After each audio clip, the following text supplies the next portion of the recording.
morning, morning, morning. Good morning.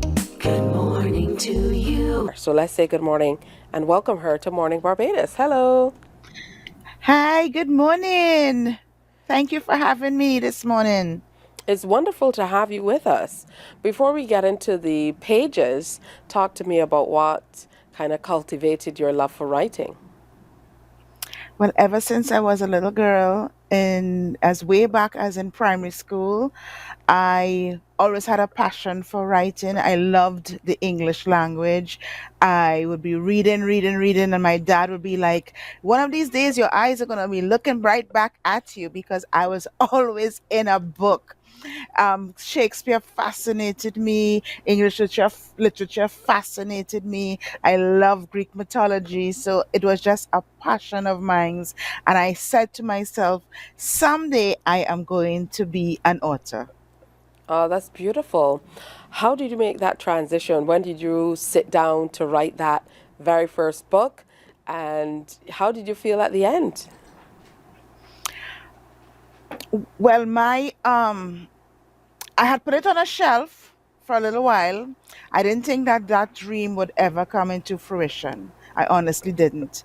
And then, due to a painful separation and almost divorce from my husband, after we got restored, I decided to put it into pen and paper so that I can help other women out there who are going through similar situations. So it wasn't really for me, it was to put my story out there to offer people, the women especially, hope for these marriages that are on the rock, marriages that have been destroyed, by witchcraft. All that is in the book, and that it was what prompted me to write the first book.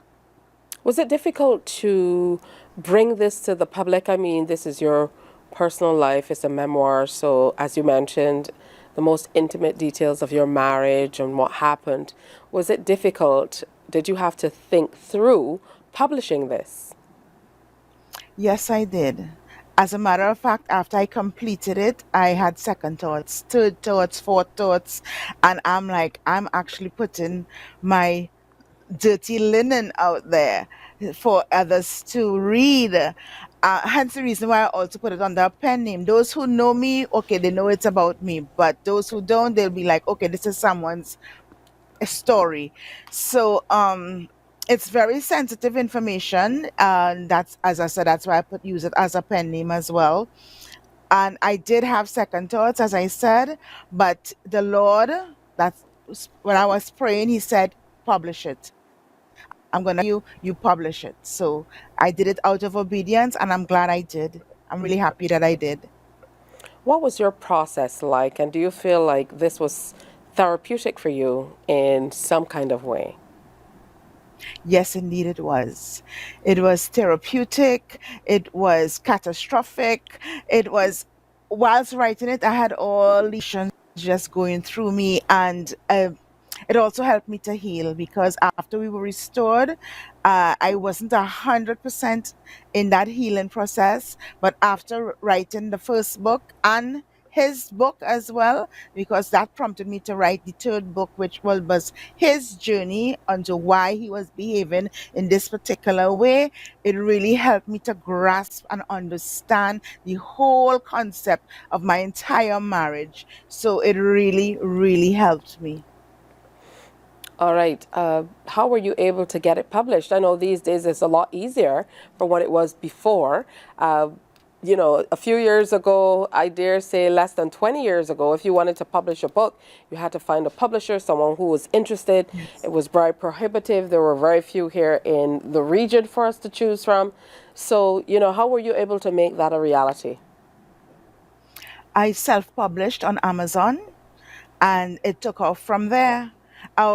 Fortunately for me, I already have a ministry. As I said, I'm a minister. This also prompted me to become ordained, and I'm also at the helm of another ministry called Let's Make Marriage Great Again. And I will have Zoom calls. We have various aspects of the ministry, coaching, mentoring, prayer, so that they too can be back to go back to the healing that they will desperately need. Yes, that's the Standing on Shifting Sand. It's, as you said, it's based on a true story. And I already have a 5-star rating, and that's the guide. That is the prayers that had prompted me to pray for my husband. So that is like a guide for those who wants to know how to pray, what to pray, and all of that. And Jonah's journey is actually my husband's story. Very profound. I mean, it's very chaotic. His journey has been, I mean, unless a man would have probably died from the amount of things that had happened to him. But God has kept him, even during his running stages of his life. Even when he was rebelling against God, God had kept him even then. But as I said, back to publishing. It's self-published on Amazon, and it already has a 5-star rating, and because of the followers that I have, and I have a Facebook page, and also did a book launch. So far it's very good. I mean, I wanted to get more people around the world because it's already in India, South Africa, and America, and the Caribbean. Now, Alicia, I didn't realize initially that the books were so related in terms of the stories that you share within. Was your husband as open as you were initially to kind of get it down on paper and share his dirty linens, as you put it?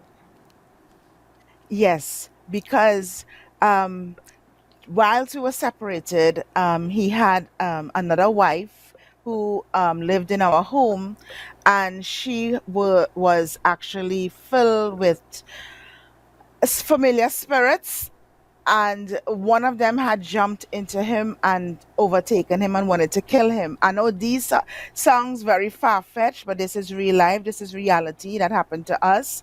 And when I went to him in the hospital, his sister had awakened me in the middle of the night to tell me that he was dying because he had lost so much blood, and I had to rush to the hospital. And on praying for him, after was revived, supernaturally, he said the one thing the Lord told him is to come back and make correction, and to say his story, because it will help many and countless others. So with much prayer, he was okay with having his story told as well. What have the reviews been like, Alicia? Because I know for people who are far removed from these stories, sometimes they seem, like you mentioned, so far fetched. So, Yes, what has the response been like generally on the ground? You mentioned that the book has been distributed far and wide. Generally, what's the feedback yes. been like?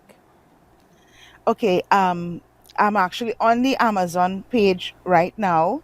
Um, I'm going to read what a few people said about it, because yes, it's far-fetched. It's not for everyone. If you don't believe that these things exist, you may not even be able to believe it. But those who know the dark world will know that there is another power that is also against us. And Carmen said, I read this book in one sitting. This is a testimony of the amazing power of God. This book is a verifiable page turner. You can feel the pain and joy the author is going through as you read the way the enemy tricks and tries to destroy. God prevails. Sharon shares very intimate details of a prodigal gone astray, and shows the immense power of God to restore what the enemy stole.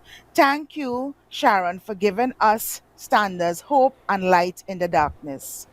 And someone else said, wow, this is a heavy story and testimony of how things can come about, and just the dread and embarrassment she went through, and having to go through all of that, and the Lord restoring you, blessings to them. And it have a few others, but that has been the general consensus of the book. All right, well, congratulations. We most certainly look forward to reading more. finding out more about these stories that you share from the perspective of a minister, coach, an author, a wife, really, because that's what it's all Yes. about. So make sure you Yes. look out for these books, Standing on Shifting Sand, under the pen name Sharon A. Foster. And of course, there's Jonah's Journey as well, A Tale of Two Minds. Of course, featured today, Alicia Parejo on the next chapter, sharing her journey of writing with us. Morning, morning, morning. Good morning.